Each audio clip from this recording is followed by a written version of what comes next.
नमस्कार, आप देख रहे हैं गरिमा टाइम्स और मैं हूं आपके साथ आर्या चतुर्वेदी। ऑक्सीजन की कमी से लगातार कोरोना मरीज दम तोड़ रहे हैं, तो वहीं दूसरी तरफ चरमराती स्वास्थ्य व्यवस्था को ठीक करने के बजाय राजनीतिक पार्टियां बयानबाजी कर रही हैं। गौरतलब है कि देश में कोरोना की दूसरी लहर के बाद सबसे ज्यादा परेशानी ऑक्सीजन की कमी सामने आ रही है।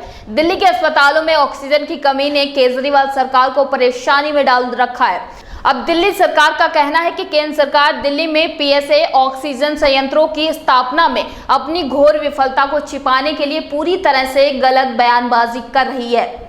तो वहीं दिल्ली सरकार ने एक आधिकारिक बयान जारी कर कहा कि यह सर्वाधिक केंद्र सरकार ने पूरे भारत में 162 पीएसए संयंत्र स्थापित करने का निर्णय लिया था। अक्टूबर 2020 में इसके लिए निविदाएं जारी की गई थी, लेकिन इन संयंत्रों को केंद्रीय स्वास्थ्य मंत्रालय द्वारा पीएम केयर फंड के माध्यम से स्थापित किया जाना था। राज्य सरकारों को 1 रुपया भी नहीं दिया गया था। इन सभी संयंत्रों को दिसंबर 2020 तक स्थापित कर राज्यों को सौंप दिया जाना था, लेकिन केंद्र सरकार ने इनमें से 144 प्लांटों का ठेका एक ही वेंडर को दे दिया, जो भाग गया।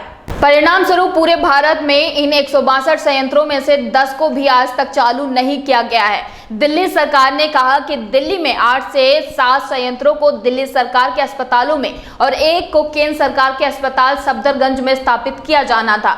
बता दें कि केंद्र सरकार के साथ कई बार फॉलोअप के बाद मार्च 2019 में शुरू में 5 अस्पतालों के लिए प्लांटों को वितरित किया गया था और आमतौर पर इन प्लांटों को स्थापित करने में 3 से 4 दिन लगे थे। और लेकिन हालांकि एक बार फिर से वेंडर गैस जिम्मेदार पाया गया और केंद्र के साथ कई बार फॉलोअप के बाद भी 5 संयंत्रों में से केवल एक को आज तक चालू किया गया। जहां तक अस्पताल के शेष 2 स्थानों की बात है तो इन प्लांटों को साइट भी नहीं मिला है।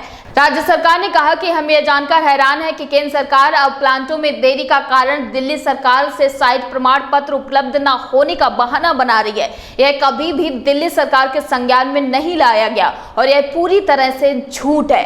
यह तथ्य कि पीएसए संयंत्र को केंद्र के अपने सफदरगंज अस्पताल में भी चालू नहीं किया गया, यह दर्शाता है कि केंद्र अपने झूठ के जाल में फंस गया है।